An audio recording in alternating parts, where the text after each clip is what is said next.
بسم اللہ الرحمن الرحیم، السلام علیکم ورحمۃ اللہ وبرکاتہ۔ پروگرام ٹاپ ٹرینڈ کے ساتھ میں ہوں محمد منصور ممتاز، اور آج ہم بات کریں گے ملک میں اس وقت جو تاریخی آٹے کا بحران ہے اس حوالے سے یہ ٹاپ ٹرینڈ نیوز بن چکی ہے۔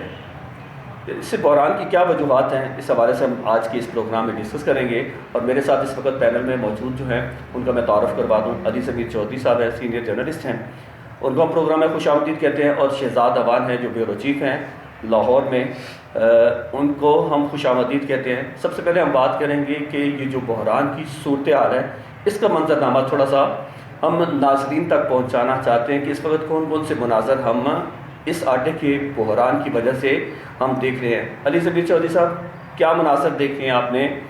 لوگ جو آٹے کی تلاش میں اس وقت در بدر ہیں اور لمبی قطاروں میں کھڑے نظر آ رہے ہیں، تھوڑا سا منظرنامہ ان کا جو ہے ہمارے ناظرین تک پہنچائیں۔ بسم اللہ الرحمن الرحیم، بہت شکریہ۔ آج انتہائی اہم ایشو کے اوپر آپ نے جو پروگرام رکھا ہے، اس کے حوالے سے میں بتاتا چلوں کہ میڈیا فیلڈ کے حوالے سے میں تو سارا دن ورکنگ کرتا رہتا ہوں روڈز کے اوپر، اور مختلف پروٹیسٹ بھی ہوتے رہتے ہیں اور اس طرح کی جو کوریج ہوتی ہے ایونٹس وغیرہ کی۔ اور آج کل جو ایونٹس کے حوالے سے تو کم ہی بات ہوتی ہے، زیادہ تر جو پاکستان کی صورتحال ہے، بدترین جس کو صورتحال کہا جا سکتا ہے کہ وہ ایک آپ کی بنیادی چیز ہے روٹی۔ آٹے کے حصول کے لیے لوگ قطاروں میں اور در بدر ہاتھوں میں پیسے لے کے گھوم رہے ہیں، اور کچھ لوگ آٹے کے حصول کے لیے ان کی اموات بھی ہو چکی ہیں۔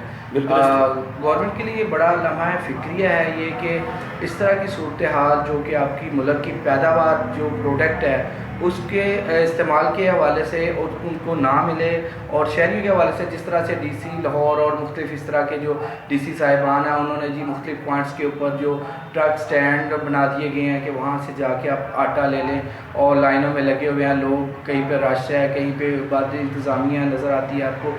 اور میں یہ چاہ رہا ہوں کہ اگر اتنی وافر مقدار میں آٹا موجود ہے، جو ہزاروں تھیلے ایک ایک شہر میں لاکھوں تھیلے جو ہے بانٹ رہے ہیں، تو وہ یقینی کیوں نہیں بنا رہے پرائس کنٹرول والے اور ڈی سی صاحبان جن کی یہ ذمہ داری ہے، لوکل گورنمنٹ جو چلاتے ہیں، کہ وہ ہر بندے کو اسی کی محلے کی جو شاپ ہے، دکان ہے، پرچون والا ہے یا تھوک کے جو لوگ ہیں وہاں سے ملیں، کیونکہ اسپیشلی لوگ ہیں کچھ لوگ اپنی چھٹی کر کے اپنا دیہڑی دار، آج کل آپ کو پتہ ہے ملک کے کیا حالات ہیں، وہ اپنے کام کاج چھوڑ کے لائنوں میں لگے ہوتے ہیں، آٹا ان کو پھر بھی نہیں ملتا، اور وہ جو آٹا یہاں پہ سپلائی ہو رہا ہے وہ میرے بھی دیکھنے کو آیا کہ وہ کھانے کے بھی قابل نہیں ہے، کچھ ایسے پوائنٹس کے اوپر ہے۔ اچھا علی ضمیر، اس میں تو ہم بعد میں بات کریں گے کہ اس کی کوالٹی کیا ہے، لیکن اب سب سے بڑا مسئلہ تو اس وقت یہ ہے کہ پبلک کو آٹا مل نہیں رہا، اور یہ پبلک وہ ہے دیکھیے، میں اور آپ، اللہ تعالیٰ نے ہمیں اور آپ کو اتنی توفیق دی ہے کہ ہم آٹا خود پرچیز کر سکتے ہیں، چکی کا آٹا بھی لے سکتے ہیں، مہنگا آٹا بھی خرید سکتے ہیں۔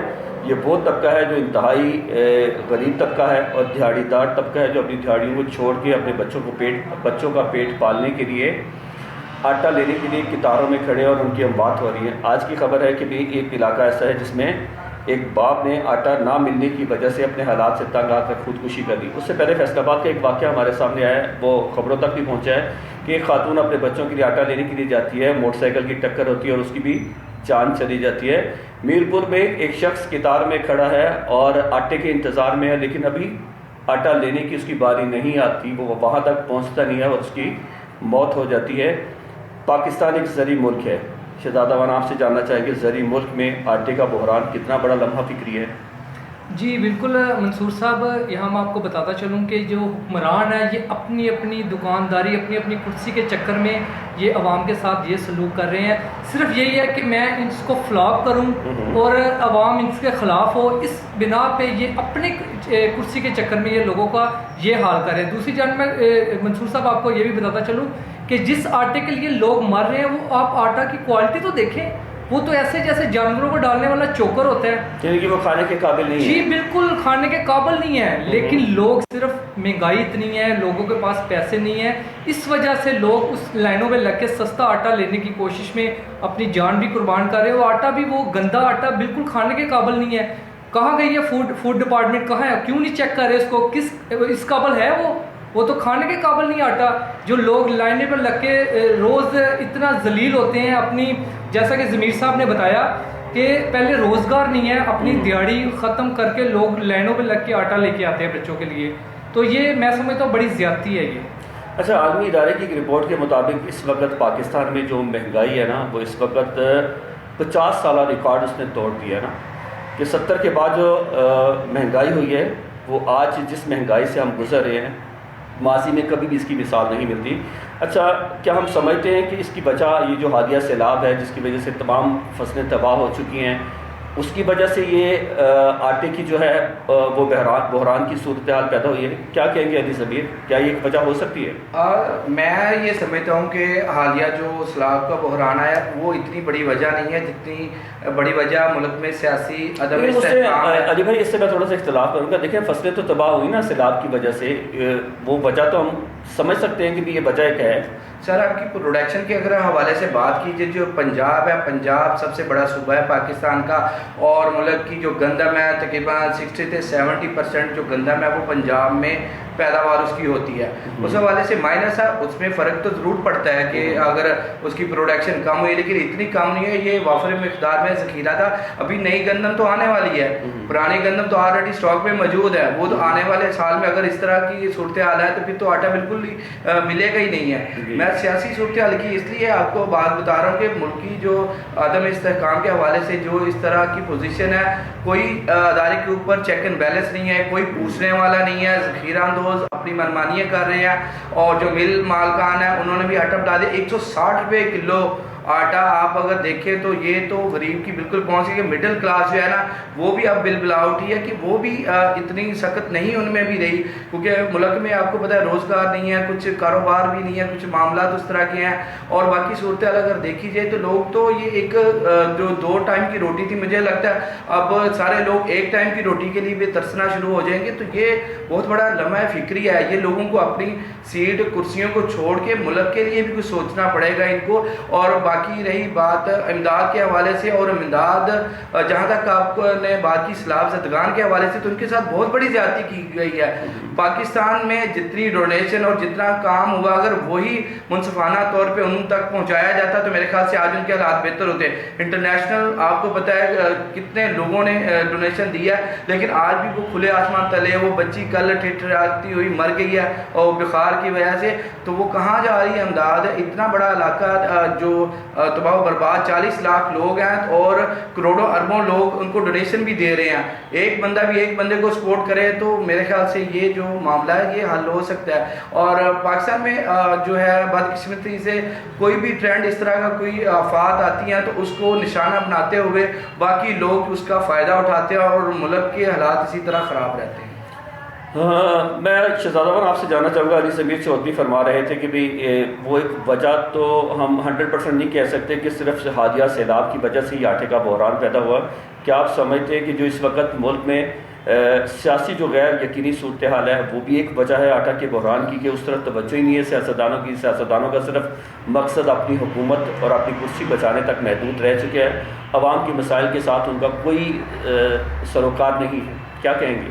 جی منصور صاحب، ضمیر صاحب نے بتایا آپ کو کہ یہ صرف چند فیصد ہم کر سکتے ہیں یہ بات اس پہ کہ یہ سیلاب کی وجہ سے تھوڑا سا یہ معاملہ ہوا تھا گندم کا، لیکن زیادہ جو ہے یہ ایک دوسرے کو فلاپ کرنے کے لیے کہ اگر پی ٹی آئی یا نون لیگ ہے ایک دوسرے کو کہ عوام ان کے خلاف ہو کہ یہ جی آٹا نہیں مل رہا ہمیں. دیکھیں ایک آٹا ہی رہ گیا تھا، ٹھیک ہے، اب وہ بھی نہیں مل رہا. اور کیا ہے، اب چکن میں آپ دیکھ لیں، مرغی آپ دیکھ لیں 600 سے اوپر چلے گئی ہے. تو یہ سارا ان کا آپس کی لڑائی ہے، آپس کی لڑائی میں عوام مر رہی ہے. اس میں کوئی اتنا نہیں ہے کہ سیلاب پہلے نہیں آتے تھے، پہلے تو نہیں کبھی ایسے ہوا، پہلے تو نہیں ٹرکوں کے پیچھے لائنیں لگتی تھی.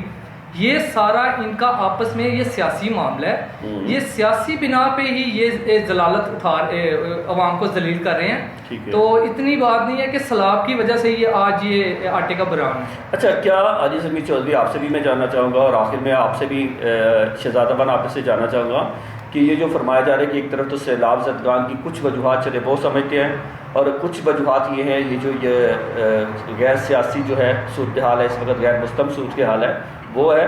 اور کیا ہم اس کو کرپشن بھی کہہ سکتے ہیں کہ پاکستان میں چونکہ کرپشن بھی اس وقت جڑوں تک پہنچ چکی ہے جو پاکستان کو معاشی طور پہ بھی غیر مستحکم کر رہی ہے، اور باقی شعبوں میں بھی جو ہے وہ ترقی کے کافی چانسز جو ہے نا وہ ختم ہوتے نظر آ رہے ہیں. کیا کرپشن بھی ایک وجہ سمجھ سکتے ہیں کہ اس آٹے کے بحران کی؟ پاکستان کے اگر حوالے سے بات کیجیے تو پاکستان کی جو جڑیں ہیں کھوکھلی کرپشن نے ہی کی ہیں، اور جو یہاں پہ مافیاز بیٹھے ہوئے ہیں.